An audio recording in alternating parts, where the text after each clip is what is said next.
What you call yourself is nothing but a compromise between what you were too weak to remain and what you are too afraid to become. There is a question you carry inside you for so long it has become the dull throb of your existence. It pulses under your skin when you wake up in the same room, at the same hour, with that same taste of ash in your mouth. Why? Why this persistent sensation of being a stranger in your own life? It's not the poverty in your bank account that eats at you. It's a deeper, more ancient poverty, the poverty of the soul that makes you circle like a caged animal. Except you've forgotten who built the cage. You've forgotten the bars aren't steel. They are habits, beliefs, that inner voice that murmurs, "Stay in your place." But where does that voice come from? It isn't yours. It never was. Before your first breath, the world had already sketched the bounds of your prison. They called it education. They called it civilization. But look deeper. What do you see? A system designed to turn wild souls into obedient gears. That bell in your childhood hallway. It didn't mark the time. It hammered your freedom into submission. They taught you to raise your hand before speaking, to seek permission before existing, to measure your value by red marks in the margins of your soul. And decades later, you still ask for permission. From who? From what? From that collective shadow whispering your dreams are too big, too dangerous, too alive. You were born sovereign. You were trained as a slave. Listen to yourself speak. Really listen. I can't. I have to. I must. We can't. Every sentence is a brick in the wall of your self-made prison. You speak the language of limitation fluently. You call it realism. But realism, what is realism if not cowardice wearing philosophy as a mask? Pragmatism, if not death in a suit? When a child says, "I want to fly," an adult replies, "It's impossible." But who determines what's possible? Who draws the borders of your universe? You accepted their map as if it were the territory. You confused their limits for laws of nature. And now, when a spark of something greater lights your awareness, your first instinct isn't wonder, it's negotiation. Yes, but those two words, your mantra, your daily prayer at the altar of mediocrity. True poverty is not the absence of something, it is the presence of something else. A faulty mental infrastructure, a corrupted operating system stuck in obsolete loops. Look around.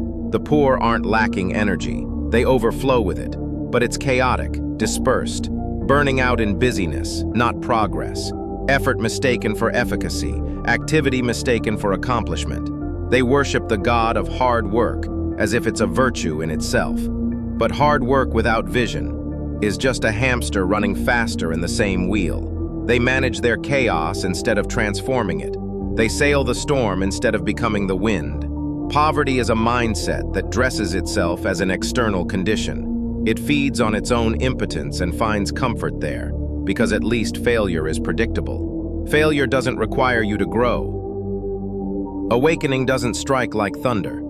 It seeps in, like water through cracks in stone, freezing, thawing, widening the fissures until the structure collapses. At first there's discomfort, a dull ache that something is off, that you're living beside your life. Then come the dangerous questions you try to silence. What if everything I believe is just a meticulously organized lie?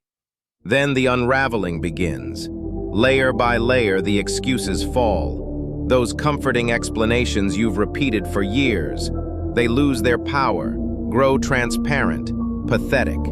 Then the justifications crumble, those intellectual scaffolds propping your paper card house. And finally, the hardest part.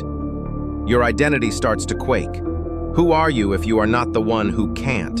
Who are you if you're not the victim of circumstances?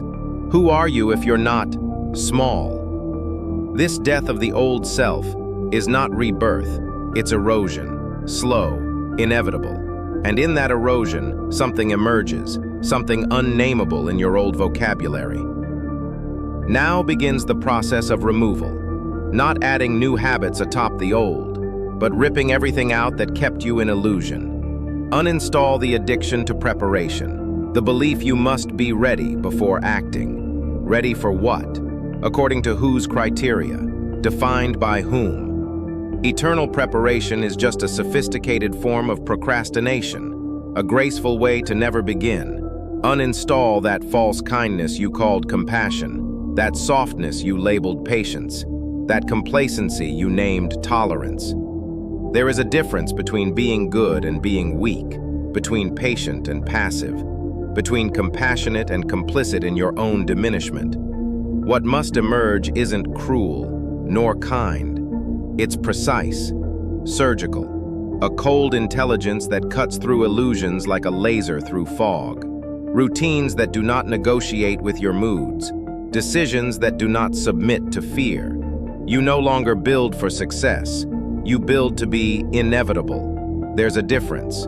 Success can be ignored, but inevitability demands attention.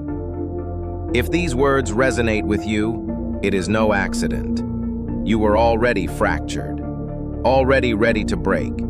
I simply pressed where the fault line was waiting. Now you stand at a crossroads, not between two paths, but between two states of being.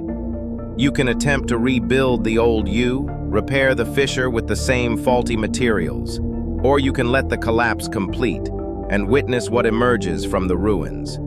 But know this, there is no going back. Once seen, you cannot unsee.